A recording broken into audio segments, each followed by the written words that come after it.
Kaya sir, dito na kayo work o province? Oh, dyan lang sa Dyan. may is as a residence. Ah, Pasay lang din. Mm. Anong course pala ni ma'am sir? Kapatid niyo po? Kapatid ng asawa ko. Okay. Anong course niya? Business management.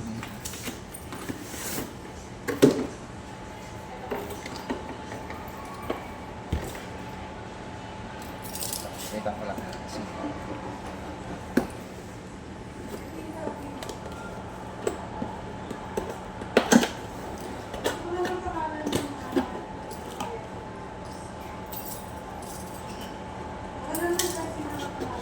15 inches.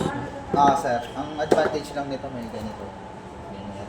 Ah, Pindutan na para di mahirapan. kaya dito pipili kasi.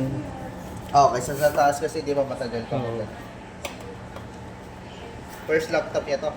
Oo, sir.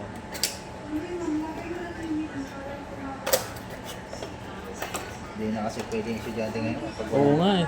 Kailangan na talaga may sariling laptop. Hindi pa rin, hindi katulad sa atin na okay lang. Ngayon, hindi na Okay lang ang report, sulat-sulat lang eh. visual lang. PowerPoint nang kailangan.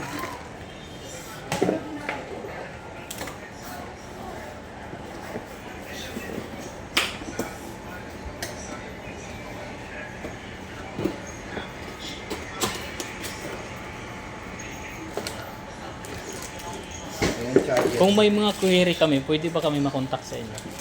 Sige sir, bigay ko personal number para pagka may mga Mga- bibilin tayo na sige po, kung may mga tatanong. May kayo. mga tanong kami. Pagka hindi alam gagawin. Oo. Kasi baguhan pa eh. Sige sir.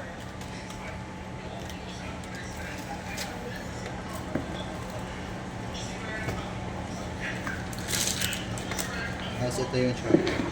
Ang ingatan lang dito is yung sinabi ko, ingatan lang yung physical, mabasag. Kasi mahal ang mga parts nito sir. Yung screen, mabasag, mahal yan. Kaya Mababa 10,000 yan.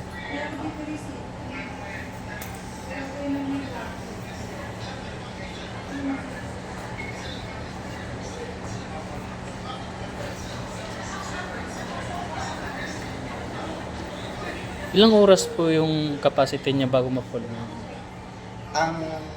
Fast charging lang to, sabi natin, 2 oras. Mapapansin mo naman pagka kasi may percentage na kung ilang percent na Ilang charging. percent na yung charger? Pero pag 100% na, mas maganda, bunutin mo na.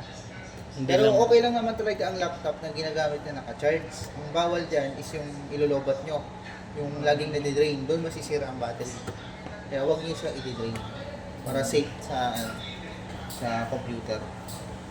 Tapos pag may update yung computer, update nyo na lang din. May lalabas kasi dyan na kulay-pula, Windows Update. Tapos pag nag-update yan, may percent, huwag kayo mainip, hayaan nyo matapos. Parang cellphone kasi, di ba, pag nag-update, bawal i-shutdown. Oo. Ganun din yung laptop.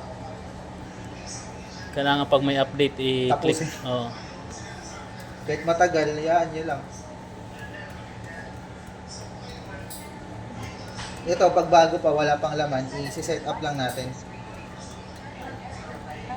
Ibig sabihin, brand new yung laptop.